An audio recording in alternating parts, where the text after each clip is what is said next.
Là mình là người dân tộc Mông, mình ở miền Bắc, xong là mình sẽ quay một clip video của phong tục tập quán hay là gọi là cái sử tôn thờ của người Mông từ thiêu đời từ xưa bố mẹ đã dạy bảo nhau đây. Vâng, đây anh chị em đây. Nhưng mà trước khi mình muốn mình quay clip này là mình giới thiệu mình là người Công giáo, cho nên cái hộ gia đình này cũng có sự nhờ ít chút đến mình là muốn tìm hiểu về đạo Công giáo là như thế nào, hay nguồn gốc thế nào, hay nói chung là muốn tìm hiểu về đạo Công giáo sẽ ra sao, thì cái hộ gia đình cũng có nhờ mình. Thì mình gọi là đối với cái bàn thờ to lớn của gia đình người Mông này, mình lần đầu tiên gặp và thấy trực tiếp.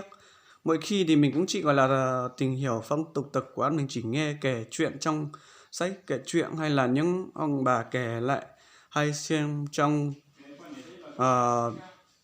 YouTube hay là trên mạng xã hội thôi. Còn thực tế gặp trực tiếp thì mình cũng chưa bao giờ nhìn thấy.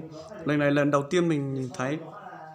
Đây cũng quá ghê gớm lắm, nó cả hay bật cơ thì mình cũng không hiểu lắm, vì đây mình cũng đi đạo từ thời bé là mình không hiểu rồi. Cái bật thứ nhất là để thờ cái gì, và bật thứ hai để thờ cái gì, và trên này cũng có rất nhiều dụng cụ trong này thì mình cũng khó hiểu để nó là cái gì đó. Nhưng mà vì mình muốn để anh ấy giới thiệu cho những dụng cụ từng cái một này, nhưng vì anh ấy cũng không biết tiếng phổ thông cho nên mình cũng không thể nhờ được anh ấy giới thiệu. Và những cái này thì mình cũng chưa biết cái tên dịch ra tiếng phổ thông sẽ gọi như thế nào, vì những dụng cụ này đối với mình là lần đầu tiên mình nhìn thấy. Còn một số dụng cụ ở trên đây thì theo tật quán thì một số dụng cụ đây là bói, dùng để bói.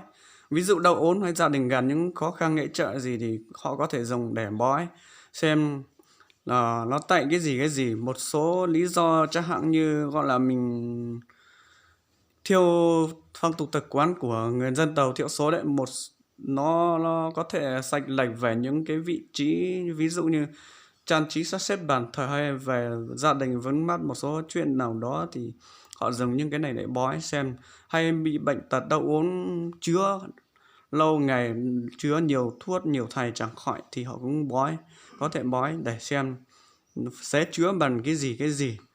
Thì chính vì như vậy thì hôm nay họ mới muốn tìm hiểu về đạo Công giáo của chúng mình. Vì đôi khi họ đi xem bói thì trong đó thầy bói lại đoán, hay có gọi là bên thiên liêng cũng có kiểu như bên thiên liêng họ cũng dạy bảo là phải mổ, có khi lại mổ trâu này, mổ lợn này, mổ chó này, gà vịt ngang tùy theo mấy lần xem bói thì phải mổ những con đó để chữa trị bệnh tật nó mới khỏi. Thì chính vì vậy thì gia đình này mới có sự chán nặng cái sử này bói như vậy, nhưng mà xem xong lại làm theo sự lời thầy bói thì một số lần nó cũng khỏi, một số lần thì nó lại không khỏi. Thì bây giờ anh ta cũng có mắc một cái bệnh gọi là dạng như Công giáo mình hay nói đấy, gọi là ma quỷ hành hại ấy. Nó cũng không một cái bệnh gì nào đó đâu, nhưng mà đôi khi nó lại trở thành kiểu như không bình thường lắm này, nó cứ hơi gọi là đang cảm thấy bực người, gọi là tức người, cứ chửi bừa chửi bậy, xong là tự đơn đầu vào nọ kia, thì anh ta cũng gặp khó khăn lắm. Thì mình cũng đưa anh em về xem nhìn hay là quan sát cái bàn thờ của anh em người Mông. Nhưng mà không phải là người Mông bất cứ nhà nào cũng có bàn thờ to thế này đâu nhá. Đây gọi là bàn thờ của thầy cúng thì nó mới to thế này nhá. Còn những nhà thường gọi là bình thường, không phải thầy cúng kia thì nó chỉ bé bé như bàn thờ Công giáo mình thôi. Đấy.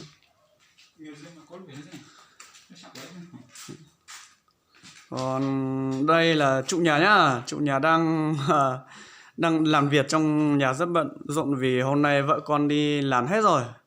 Còn mấy ông ở nhà thôi thì cũng đang rất bận rộn. Đấy. Thì đây, còn anh này là đồng đội với mình, đi cùng với mình nha. đang ngồi đây để chuẩn bị ngồi với nhau để uống nước, chia sẻ những nỗi buồn, nỗi lo của ông. Và mình cũng sẽ tiếp tục để đồng hành với nhà này, hay gọi là đồng hành với anh chị trong nhà này này. Và tốt nhất là mình quan trọng nhất là mình sẽ cố gắng hướng dẫn hay là dạy thích những gì của Công giáo thật sự cho gia đình này.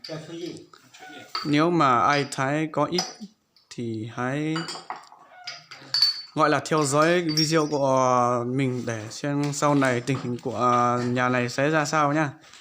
Còn mình thì cũng chẳng dám ép buộc ai đâu cả, nhưng mà mình gọi là người đi đạo trước, mình có đạo rồi thì họ cũng nhờ mình để giải thích lý lẽ cho họ, thì mình cũng phải giải thích thôi. Còn mình thì cũng chẳng có quyền cái gì của mình đâu. Và kể cả mình, nếu mình ép họ không thích thì cũng chẳng có lợi gì cả. Và thực sự hôm nay mình ra cũng không phải mục đích là ra để ép hay để động viên hay để gọi họ đi đạo đâu. Nhưng hôm nay thực sự là họ đến tận nhà mình để nhờ mình ra nhà quan sát, gọi là nói chung là để làm quên để còn biết nhau. Thì hôm nay mình cũng có ra thang hôm nay, mà nói thực sự hôm nay mình ra mình cũng chỉ thấy này, mình chẳng làm được cái gì, vì dù đi đạo hay không đi vẫn là anh em một nhà. Theo đạo lý quan niệm của người Công giáo mình là như vậy, thì mình cũng phải ra, dù họ có vào đạo hay không vào thì vẫn cứ là anh em thôi, vì đã biết nhau rồi thì vẫn phải là anh em, vẫn phải ra thang nhau thôi. Tôi chào mọi người, tạm biệt mọi người nhá.